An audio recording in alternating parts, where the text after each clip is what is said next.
Pemirsa, Pusat Pelaporan dan Analisis Transaksi Keuangan (PPATK) membongkar ada 1.000 anggota legislatif yang bermain judi online. Hal ini diungkap oleh PPATK saat rapat dengan DPR RI. Merespon pemaparan PPATK itu, anggota DPR Nasir Jamil meminta PPATK untuk juga membongkar orang-orang di lembaga eksekutif dan yudikatif yang ikut bermain judi online. Ya, sebelumnya pemirsa, pemberantasan judi online telah dilakukan oleh Presiden dengan membentuk Satgas Pemberantasan Judi Online yang diketuai oleh Menko Polhukam Hadi Cahyanto. Lantas, akankah PPATK dan Satgas Judi Online ini bisa bekerja sama untuk membongkar bandar judi online di Indonesia? Untuk membahasnya telah bergabung bersama kami ada Wakapolri periode 2013 hingga 2014 yaitu Komjen Pol Purnawirawan Ugroseno yang hadir ke studio. Selamat sore Pak Ugro. Kemudian juga bergabung bersama kami pemirsa anggota DPR RI yaitu ada Bang Nasir Jamil dan juga mantan Kepala PPATK yaitu ada Pak Yunus Hussein. Selamat sore semuanya. Selamat sore Pak Ugro, selamat sore Pak Yunus. Ya, pertama saya ingin ke Bang Nasir Jamil terlebih dahulu. Kalau dikatakan ada sekitar 1.000-an anggota DPR RI dan DPRD yang kita nggak tahu jumlahnya, komposisinya seperti apa yang main judi online, itu datanya dari mana Bang Nasir Jamil? Mereka ini mainnya sebagai orang yang bermain di aplikasi atau orang yang mungkin membantu pergerakan judi online ini beroperasi? Ya, terima kasih Tisa dan Aditya. Sebenarnya PPATK, Pak Ivan tidak menyebutkan detail dari angka 1.000 tersebut. Ivan itu hanya menyampaikan bahwa di kalangan legislatif atau legislator dari seluruhnya di Indonesia maksudnya ada sekitar 1.000-an yang terlibat dalam judi online. Dan saya juga ingin memperbaiki sebenarnya karena di dalam beberapa media saya membaca satu orang itu sekitar 25 miliar. Tidak, jadi keseluruhannya itu sekitar 25 miliar. Ya. Nah, oleh karena itu memang kita ingin mendalami itu dan meminta agar PPATK itu menyerahkan ya yang 1.000-an itu kepada DPR RI. Karena selain bertanggung jawab kepada Presiden, PPATK juga bertanggung jawab kepada masyarakat dan juga kepada DPR RI. Nah, karena itu kami sedang menunggu ya detail dari PPATK yang akan diserahkan kepada DPR dalam hal ini Komisi 3. Jadi sampai saat ini belum menerima laporan dari PPATK ya Bang Nasir? Belum, karena waktu itu Ivan menjanjikan bahwa setelah rapat dengar pendapat ini PPATK akan menyerahkan, dan itu juga sebenarnya membuktikan bahwa judi online itu sudah dalam tanda kutip masuk ke semua lini, tidak lagi mengenal status sosial, mirip dengan peredaran gelap narkoba yang dikonsumsi oleh semua kalangan, baik bawah maupun atas. Jadi ini memang sangat membuat kita miris. Nah, karena itu kenapa kemudian Mahkamah Kehormatan DPR RI ya berusaha meminta data itu agar kemudian ada tindak lanjut dari MKD terkait dengan dugaan sementara orang-orang yang disebut oleh PPATK masuk dalam daftar 1.000-an orang itu. Ya, sekarang saya ingin ke Pak Yunus. Pak Yunus, sepengalaman Anda ketika memimpin PPATK itu bisa tahu sedetail itu ya, 1.000-an orang itu atau ribuan orang itu pekerjaannya adalah legislator, mereka adalah anggota DPR ataupun DPR RI, identitas lengkapnya siapa aja, uangnya berapa yang dimainkan, uang yang ngumpul di mana, pergerakannya seperti apa, itu bisa diketahui oleh PPATK dong, Pak Yunus ya? Bisa, jadi begini, pada waktu orang membuka rekening di bank, ada kewajiban yang namanya customer due diligence. Dulu namanya know your customer. Jadi seluruh informasi sesuai dengan Undang-Undang 8 2010 ya, harus diserahkan kepada bank dari A sampai Z ya, sesuai dengan pasal 19, pasal 20 ya. Jadi segala informasi mengenai diri nasabah itu menciptakan namanya profile dari nasabah. Itu dimiliki oleh bank. Kalau PPATK tinggal meminta saja. Dan PPATK punya rekening seluruh orang di Indonesia, termasuk rekening misalnya Pak Nasir Jamil, Pak Ugroseno itu ada di PPATK. Kita mudah mencarinya asal tahu nama dan tanggal lahir saja udah bisa langsung ada di PPATK, dari database-nya namanya SIPESAT. Kemudian dari transaksi-transaksi yang mereka lakukan, nasabah ini, bank melakukan pemantauan rekening dan pemantauan transaksi. Kemudian terkait dengan masalah perjudian ini, kalau ada transaksi-transaksi mencurigakan, dilaporkan. Kemudian transaksi penghentian transaksi bisa dilakukan oleh bank 5 hari misalnya, karena terkait dengan pidana, dipakai menampung hasil kejahatan atau ada dokumen palsu, itu dibuat berita acara oleh bank, dilaporkan ke PPATK. Nah, selain oleh bank bisa dilakukan penundaan transaksi 5 hari dan dilaporkan, PPATK juga bisa melakukan penundaan pemeriksaan rekening, kemudian bisa menunda transaksi itu selama 20 hari, kemudian setelah itu dia berikan kepada penyidik. Penyidik kalau orangnya ada silakan disidik, asetnya bisa disita. Kalau orangnya buron, orangnya tidak ada, nggak apa-apa. Seperti bandar judi di luar negeri, ya yang dikejar asetnya saja. Sesuai dengan pasal 67, jadi negara berperkara dengan aset, asetnya bisa dimohonkan ke pengadilan untuk dirampas untuk negara. Sesuai dengan pasal 67, bisa dirampas untuk negara akhirnya aset itu. Tapi kalau orangnya ada, orangnya bisa diproses. Seperti Pak Nasir Jamil sebutkan, orangnya ada, tidak buron, anggota DPR, DPRD, ya silakan MKD memproses, kemudian rekeningnya, uang yang ada di rekening silakan disita oleh para penyidik untuk dirampas untuk negara akhirnya kalau itu hasil kejahatan. Pak Yunus, yang bisa ditindak hanya judi, tapi pelaku judi juga bisa. Dua-duanya bisa. Ya. Oke, Pak Yunus, tapi kita penasaran, ingin tahu, PPATK itu tahu sekitar segitu banyaknya orang-orang yang main judi online, orang-orang penting yang main judi online, itu apakah mendapatkan misalkan transaksi mencurigakan, dapat laporan dari bank, atau prosesnya PPATK mencoba meminta data ke bank, atau bank yang memberikan informasi kepada PPATK? Bisa dua-dua. Ya, juga yang pasal 26 bank bisa laporkan, nanti ada berita acara penundaan dia laporkan. Kemudian sesuai dengan pasal 65 PPATK bisa memeriksa dan bisa menunda transaksi itu. Dua-duanya bisa dilakukan oleh. Jadi bottom up, top down, dua-duanya bisa dilakukan. Setelah ditunda, dihentikan transaksinya oleh PPATK, diteruskan kepada penyidik. Jadi pasal 66, kemudian penyidik dalam waktu 30 hari kalau orang yang nggak muncul-muncul, kita mohon pengadilan untuk dirampas untuk negara. Kalau orangnya ada, silahkan diproses penyelidikan dan penyidikan. Baik, kita ke Pak Ugro. Pak Ugro, jika melihat judi online ini kan tumbuh subur begitu luar biasa. Kerugian negara mencapai triliunan, bahkan kalau kita lihat bukan hanya masyarakat, tapi anggota dewan kita ada 1.000. Nah, sebenarnya judi online ini ada backingnya nggak sih Pak Ugro? Judi online ini tidak jauh dari bandar-bandar yang dulu judi ya katakan offline lah. Ya. Judi yang konvensional. Kemudian masuk gedung sekarang online. Jadi tanpa bandar yang besar yang dulu juga bandar juga ya ini nggak akan jalan. Saya yakin ini pasti ada bandarnya. Kalau nggak ada bandarnya, bagaimana cara mengoperasionalkan ini, itu aja. Nah, bandarnya itu kan kalau kita lihat tadi ada informasi juga sebelum kita berdialog, Pak. Mereka ini dioperasikan pusatnya, dalam tanda kutip HQ-nya itu berada di mancanegara, Pak.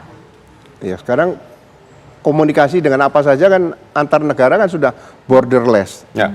Jadi tidak menutup kemungkinan komunikasi dari luar negeri ke dalam negeri pasti ada. Jadi itu tidak sulit, hal bukan yang sulit menurut saya. Jadi menurut Pak Ugro ini memberantas judi online tidak perlu sampai ada pembentukan, misalkan ada Satgas nih Pak? Ya sekarang tadi saya baca Satgas 21 nggak salah ya, tahun 2024. Itu banyak di situ ya. Ini Satgas ini nanti akan memanggil misalnya kabar eskrim, manggil reserse sebagainya. Kapan mereka kerja? Jadi yang sekarang yang terbaik adalah ya mungkin saya katakan Satgas ini baik tapi belum tentu benar gitu loh. Atau Satgas ini benar tapi belum tentu baik. Menurut saya ini harus langsung diserahkan kepada Polri sebagai aparat negara, Kepolisian Negara Republik Indonesia, kemudian didiagnosa judi online seperti apa.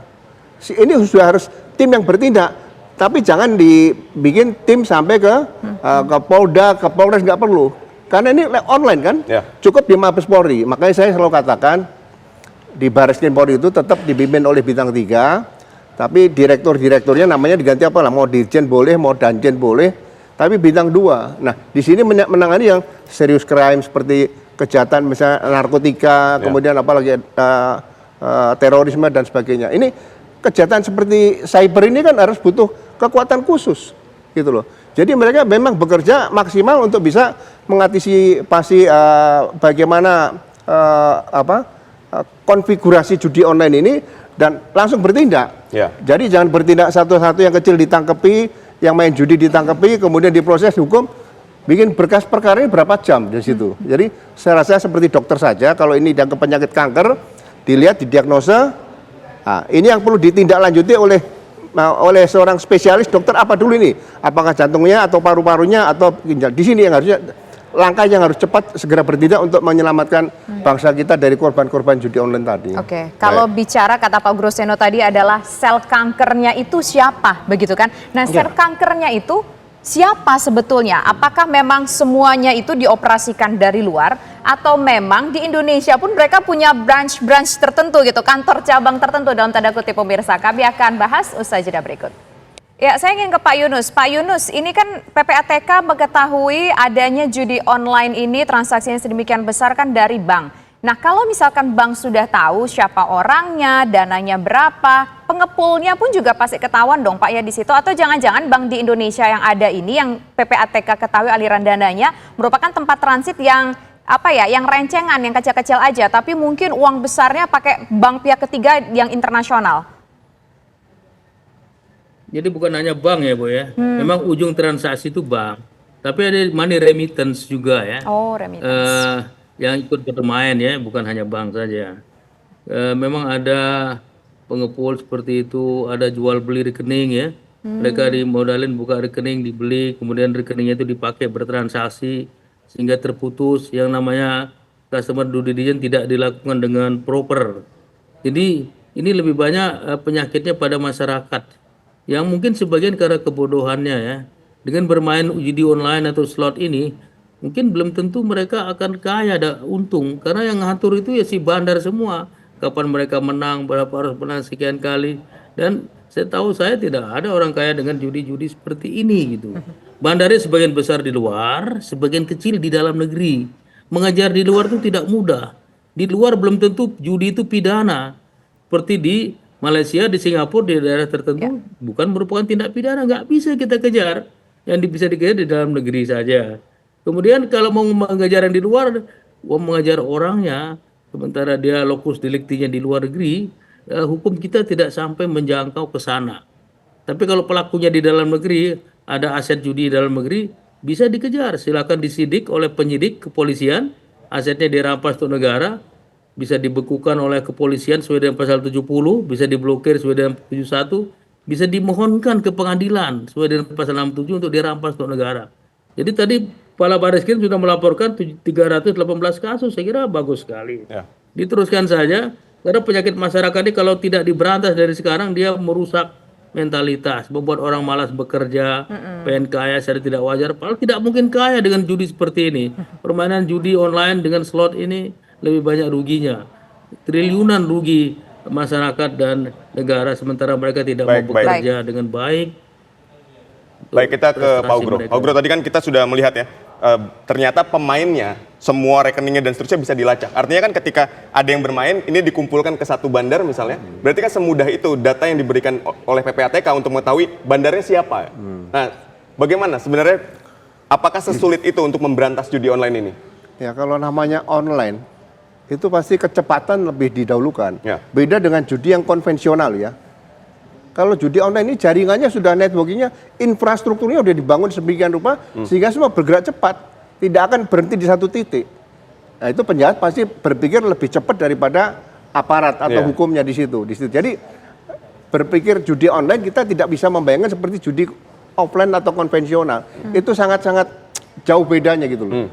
Nah, jaringan seperti ini bagaimana melacaknya kan sulit. Makanya saya bilang sebetulnya diperlukan aparat negara bagaimana bertindak, ya kan, supaya ini bisa berhenti di Indonesia tidak dimainkan seperti itu gitu loh. Ini caranya gimana Pak Ugro kalau gitu? Kita kan punya undang-undang ITE, ini kan berkaitan juga, kita punya Menkominfo yang berusaha untuk membatasi aplikasi-aplikasi yang tidak benar seperti itu. Cara lainnya seperti apa lagi Pak Ugro? Saya selalu bermimpi begini, karena kepolisian itu yang saya pernah berada di dalamnya itu adalah Kepolisian Negara Republik Indonesia. Jadi bukan kepolisian lokal, kepolisian daerah bukan gitu loh. Jadi seperti Undang-Undang ITE, ya kan, misalnya ujaran kebencian.